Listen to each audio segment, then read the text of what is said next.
An additional concept that you should be aware of is called trust. When we speak about tribal and federal relationships in the context of Indian education, oftentimes you may hear the federal government has a trust responsibility to provide adequate funding for tribal schools, as well as support important initiatives that tribal governments seek, such as the preservation of tribal languages. And sometimes you will hear tribal leaders express the sentiment in ways such as the federal government has a trust responsibility to our tribal community.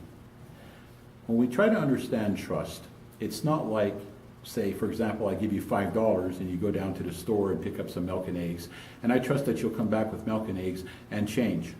That's a different type of trust. The trust that we're speaking about is legal in nature and in definition. In this particular trust, there is a trustee, the federal government, and there are beneficiaries, tribal communities. And what the trustee is taking care of for the beneficiaries oftentimes might be called the corpus or the body.